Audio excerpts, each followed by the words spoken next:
Hello there, welcome to the second channel. This video is sponsored by KiwiCo.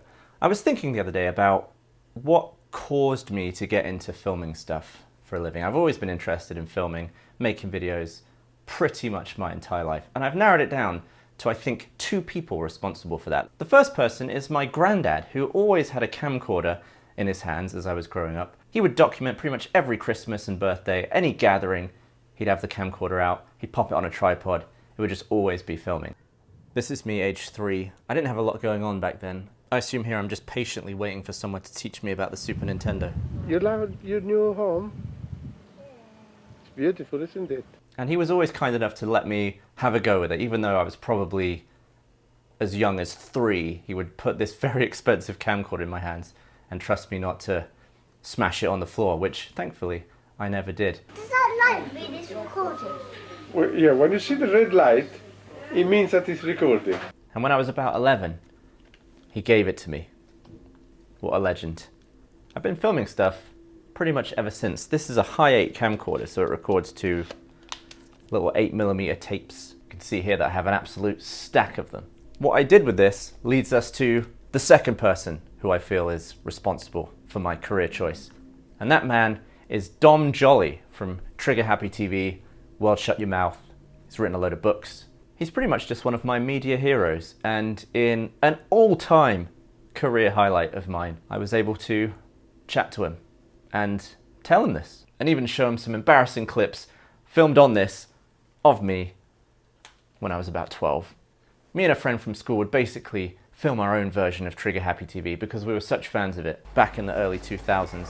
And I found this clip of my friend pretending to fall off a skateboard, and then I stole the skateboard and ran off with it in front of some random woman who paid absolutely no attention to us because we were just children. It's very easy to be ignored when you're a little kid, but we tried. That little bloke in there's probably pushing 20 these days. So Joly invited me on his Twitch channel. He streams on Twitch. He's hitting it pretty hard. He does multiple days a week. He's quite a big gamer. And he invited me on there after someone in his chat recognized my name commenting. And it was brilliant, to be honest. I was slightly worried to go on there and make a fool of myself in front of someone I really respect, but I'm really glad I did it. It was about an hour-long chat that I've cut down to about 20 minutes, so you've just got the meat of it as we talk about our various careers. Unlike most videos on this channel, this interview contains so much swearing, so if you are sensitive to that, give this one a miss. I didn't bother bleeping any of it out because there's just so much. I think the bleeps would get quite annoying. If you're okay with that, let's continue. This is the moment of truth. Is it working? Hello, Gavin. Hello. I can hear you. That's amazing. This is my first interview. It's going to work. This is so good. Working. Yeah, that's really good. So let's start at the beginning, and let's just pretend no one knows anything. Obviously, you're English, but I'm talking to you right now in Austin, Texas. Is that right? Yeah. I'm from near Oxford. Are you? A town called Tame. Yeah. I'm aware of Tame. I drive past that. It's near the Gap, isn't it? The Chilterns Gap. It's Haddenham and Tame Church. Parkway. Yeah. Haddenham Exactly. is my nearest Naam. Right. Haddenham. Right. Um, Are you familiar with the Cheltenham Arm? Or is that too far I don't think out? I've ever been to Cheltenham. I don't think I've ever been. Well, I've never been to Austin. Fuck you. Did you have to prove that you were an alien of exceptional ability and get an O1 visa, which exactly is that weird thing? I had to get an O1 visa, which so I sat down, I read It's all the requirements. fucking nightmare. Yeah, and especially if you're born in Beirut and you've been to North Korea and Iran. Let me tell you, it was a fucking nightmare. But yeah, I bet. Yeah, I bet you had even more hoops to jump through. So you have to meet all those requirements, like get written about and win awards and all this stuff. And I sat down, and I thought, I meet none of these. I meet none of these requirements. Dan is he was in the army, wasn't he? He was ammo tech and explosives expert. Yeah, you know what? That comes across a little bit with you guys. Yeah. So how did you? That kind of guy. But how much was? I mean, so when you were doing that, and there were only 2 cameras in England, 2 Phantoms. How much would that have set you back at that stage for one of those? The cameras back then, I think, were around £150,000. Fucking hell! For the body. Yeah. Oh yeah. Here we go. It's always the fucking body, and then they go, "Do you want a lens as well?" Okay. Yeah. Yeah. You want a matte box for that? Yeah. $50. Yeah. been bloody impossible with COVID. I've just been making them on my own. Yeah, I heard that. It's no And fun at all. have you sort? Is it a bit like Wham? You're starting to think, I don't fucking need Dan. Fuck him. Is he the Andrew Ridgely? Dan's just such a great. He's just so easygoing. Yeah, I know, but that's the most important thing. You need to do it with someone, because if you're having fun and doing stuff like you do, it's great. But if you're doing it on your own, what's the fucking point? You need to have someone to go, occasionally turn around to and go, can you believe we're paid to do this? I think that's what life's about. Do you get the same feeling when you're traveling around drinking with Pete? Yeah, I absolutely do. And if I'd have done it on my own, I would have enjoyed it, but I'd have written quite a sort of sad book. But as it was, I just turned around constantly just going, can you fucking believe we're doing this? And it's true. I mean, the earliest stream tends to be me just getting very, very angry on golf or Fall Guys. I saw something on YouTube. You get angry on Fall Guys. I saw something on YouTube where you managed to get thrown completely out of the Fall Guys arena into some weird matrix. Oh, God! Get caught like that. What the hell? I saw somebody fly. That was a shadow. Was that you, Gav? Gav, where are you, bud? I can't. It's hard for me to imagine you as a kid, except Justin sent me this weird video of you. I imagine when you were a kid. I think I've no idea what this is genuinely, except suddenly one of my songs kicks in. Then. Yeah, it's like a Trigger Happy song. So is this a Trigger Happy thing? So when Trigger Happy was on TV, like while it was week to week on Channel 4, I was just a massive fan. I was thinking about the other day. I think it was the first thing that I loved. And really? I knew I loved it because my parents didn't like it. I thought your parents didn't like it. No. Oh, so it was the thing that upset me about Trigger Happy was that people would say, "Oh, I love this," and my dad and my granddad likes it, and I thought, "Fuck, have we made some sort of Christian program?" Like, I hated it. I'm sorry, I upset your parents. I think that the fact that they didn't like it meant I liked it more. To be honest. Yeah. So me and my friend, different friend to Dan, was my friend Jed, who I went to school with. We got my granddad's camcorder, and we just decided to start making Trigger Happy. In the exact same, we didn't quite have the hang of it. Okay. But I found all these tapes. These are high. No. Those are all Trigger Happy types. They're all us making Trigger Happy. How the fuck are you going to give me? You give me 6 minutes of your glorious high tech stuff, and you only give me 30 seconds of you doing Trigger Happy.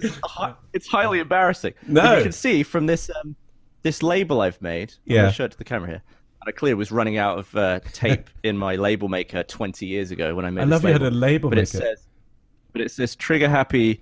Oh my God. Tapes 1 and 2, and then I snapped it in half because I was trying to save. But these are all just me and a friend making Trigger Happy, trying to fall over in front of people in the public, run away, and I've sent one clip. Sorry, whoa, hold back. So you're saying to do Trigger Happy, it's fall in front of people in public and run away? Place to have a pint down a tape.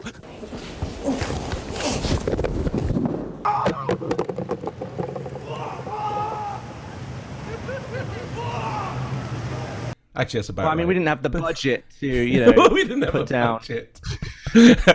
You missed put it in slow-mo and whack on a good indie tune, which I see you did on this. Well, that was the thing, is that we couldn't do that because I did have a linear editor thing, so I'd plug my camera into this thing with sliders, but then I have to, start the CD at the right time. My God. This is what I used to do.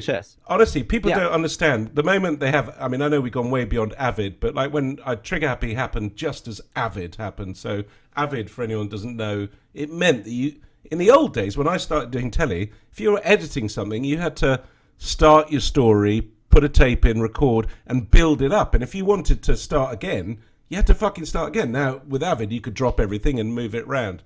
Shall we see what you did then? Because I think you'll see little seeds of what became the phenomenon that was Slow-Mo Guys. And now I realise it was totally down to me. I'm very, very excited. So this is you at what age and where are we? This would have been me probably 12 or 13 years old. In a little town called Chinner, little village called Chinner next to Tame. Right. And what we would do is we would download all the songs that are on Trigger Happy. Yeah. And then this is me then having, with my editor, try to time the sort of start of this song with the bit where I run.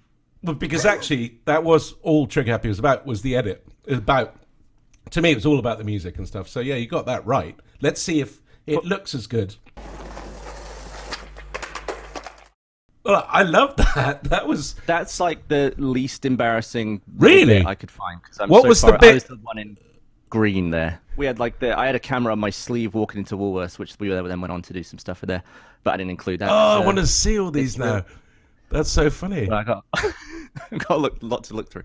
But it was really fun doing that. It was Trigger Happy ended up being the most influential piece of content I think to this day in my life, and it's probably the reason I have this career. Like, no joke. Fucking hell. Well, do you know thank what? you very much for that. That makes me so happy. I love it when people say that, genuinely, because You must get that a lot though, because well, I know I don't get a lot. Do you know what's really depressing is actually often people come up to me and say they like Trigger Happy, and I go, I don't know what to say. I don't want them to blow smoke up my ass, but you got to ask something. So you go, so what's your favourite one? And they always go, oh, the Big Mobile, hello. And I'm like, and to me it's like, the Big Mobile was fun, but that's not what Trigger was about. Trigger was about sort of being this weird, surreal thing. I don't know what it was about, but just occasionally I do get someone who does that. And I always equate Trigger with punk, not because we were punks or anything, but because when punk happened, and weirdly I played Supertramp before you and about punk, and before like punk turned up, you had to be a classical musician, you had to know what you were doing, you had to be Richard Clayderman on the piano, and then suddenly punk turned up, and it's like, you know what, just buy a guitar, get in your garage, and just play, 3 chords, and that's it. And it'll sound shit, but you'll get better. And I always felt Trigger Happy, we were so lucky. The year Trigger Happy, I started making it, this camera appeared, which was, I can't remember which one it was. It was the VX1000, actually, the Sony VX1000. And it was a lot of money, £1,000, but a year before that, if I'd wanted to make Trigger Happy, I would have had to hire a cameraman, a sound man, who would have wanted a tea break every 2 minutes and would have been 20 years older than us and wouldn't have been interested. And it kind of suddenly allowed you to go off and do that stuff. And I suppose 10 years later, I would have probably put it on YouTube, which is what you did. And the joy with what you did, I don't know, maybe, again, I always think if I had to walk in somewhere and I had to pitch Trigger Happy to someone, I'd say, oh, it's hidden camera, there's a guy shouts to bring mobile phone. What? There's a squirrel. Everyone just fuck off. And maybe yours would be more exciting because you'd say, I'm going to film everything, but in slow motion. And everyone's like, why? And the joy of YouTube is you don't have to ask these idiots. You just put it up there and the kind of market speaks for itself. If people like it, they like it. About it. Yeah, and I love that. Yeah. And it's what I love about Twitch, actually, is I love the fact that I'm just sick of trying to say to someone, well, hang on, you're the guy that dresses as a squirrel. Why should I talk to you about going to North Korea? I go, because I can walk and chew gum at the same time. It's like, and it's like, and if it doesn't make sense to anyone else, at least I'm talking about it. So, and I'm talking to you about it. All that stuff I like. So, what's interesting about Texas is Austin is the capital, and yet it seems to me to be very unrepresentative of the rest of Texas. Yeah, you would think Dallas or Houston. For sure. But normally in those places, this is what happens. It's like Toronto, Montreal.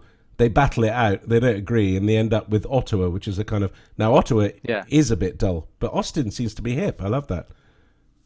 Yeah, or like Canberra, which I've never been to. I've been to... That's right. Or Brasilia in Brazil. Or the worst, Ankara in Turkey.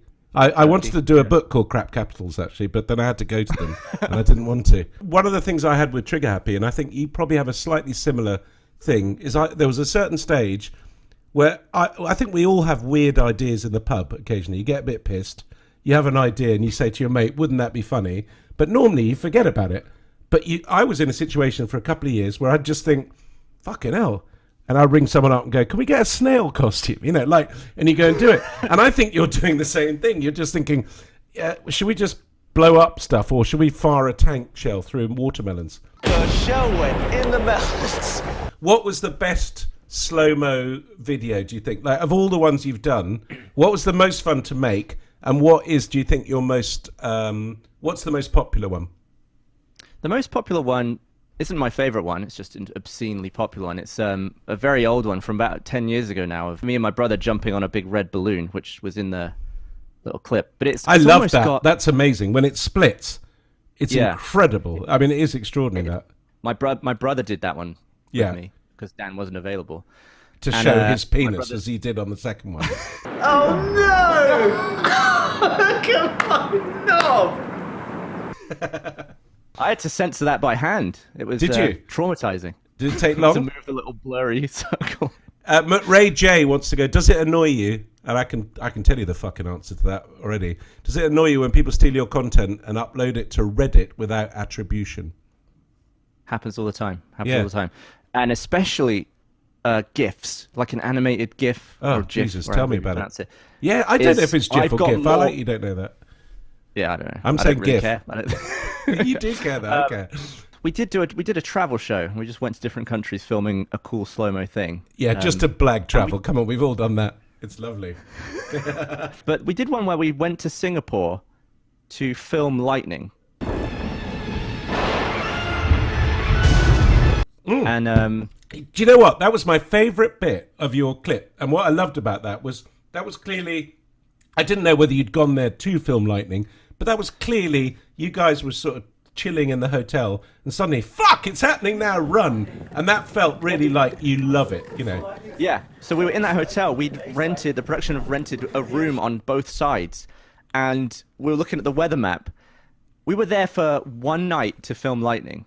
And I was... What, and you this knew was like you'd the- get probably- lightning? I didn't know Singapore was No, famous it- for lightning. Yeah, apparently. It's I like didn't know over that. towards that direction. It's like the Okay. water and perfect storm. Yeah, No pun intended. yeah. So we went there. We had a room on both sides, and we just happened to set all of our cameras and all of our stuff in the wrong side. I love that. The Yeah, hotel room where the lightning was on the other. So you've got see us in that clip, unplugging everything. I've got the tripod with the big old heavy camera. We're just pegging it to the other room on the other side, and we got the lightning. I was just saving it, and as you know, as the storm cleared, I was just like, we did it. It was a tremendous risk to fly all the way to Singapore, bring a Yeah. crew.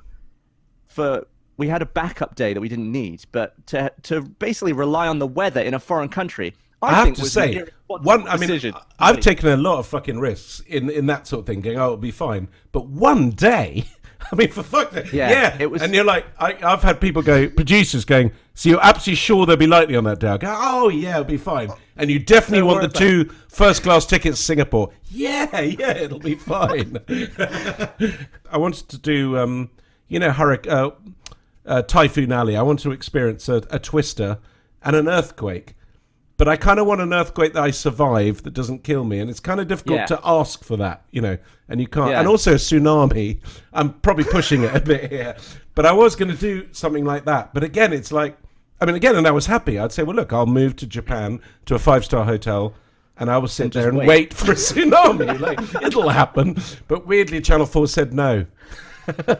We don't have the budget to Yeah. indefinitely put you in a hotel. Yeah. Is Dan more your stunt guy, and you're more the techie guy? Well, we've had some incidents with Dan and his ability to press the trigger button on the camera. So the way the camera works is that it's always recording in a loop, and you Yeah. basically just stop it, so it keeps the previous 5 seconds. It's that way, if something's going to happen, you don't know when. You don't just spew tons of data. and miss what you're going to do. Otherwise, you've got to build a new house every day for the data thing. Yeah, I Yeah, get that exactly. totally. Yeah. Yeah. So Okay. usually the cameras have very short recording time, maybe Yeah. 3 or 4 seconds. So usually a thing will happen, and then you have to quickly press the button before it records over itself. I get And it. we've done videos where I'm in front of the camera and Dan has to press the button, and he has botched the trigger so many times.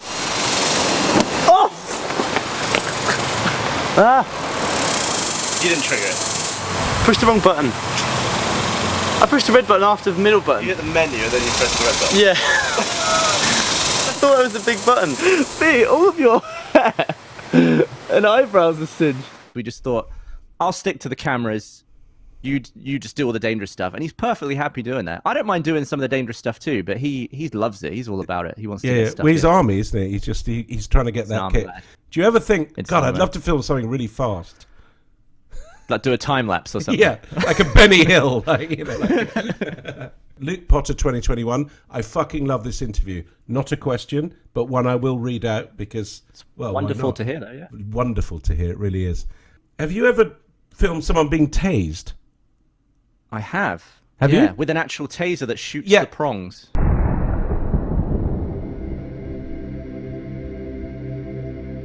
Oh, okay. Yeah. The Shoots the Prongs is interesting, but I'm actually thinking of that one you're talking about with the little spark of. No. That'd Are be you quite volunteering? cool. When I'd you're do in that. Austin, you want to be I'd- you want to be Dan for a day? I'll do that. I mean, I'll do I'll make anything you a like lab that. coat. I fucking love shit like that. I'll do it. I mean, I'm worried that I won't do. I would love to be slow-mo doing something quite dangerous. My wife will say no, but I'd love it. It'd be great. It's interesting because with a lot of these cameras, they're shooting so many frames per second that pretty much anyone I point these cameras at Yeah. instantly become some of the most photographed people on planet Earth. Just because Oh I'm my literally God. taking That is amazing. millions of pictures of them. I'm not necessarily keeping all these No, pictures. of course. But were you to, you'd be more Yeah, archived than JFK. I think I've honestly taken tens of billions of pictures of Dan.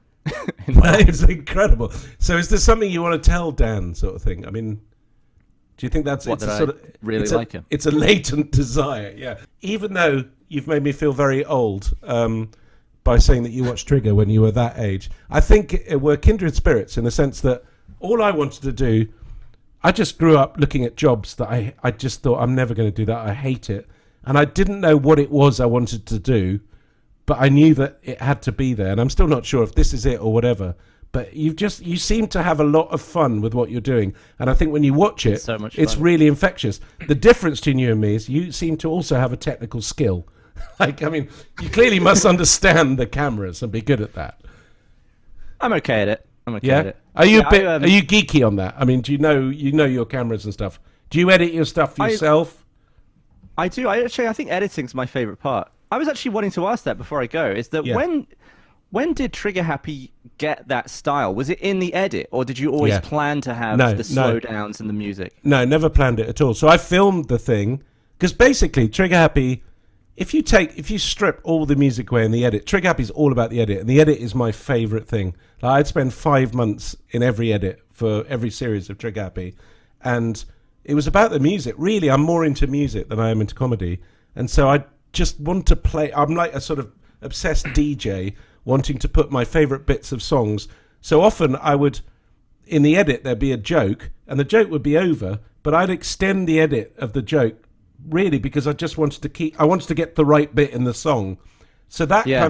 that synergized, that's a terrible word, but no, it all happened in the edit basically. And it just felt right. I just wanted, and also I grew up watching Hidden Camera, and Hidden Camera was naff. Like everything in Hidden Camera, it was the lowest form of comedy. And I'm like, why Noel does it have to Edmonds be or something? yeah, all that shit. And I just wanted it to be art, really.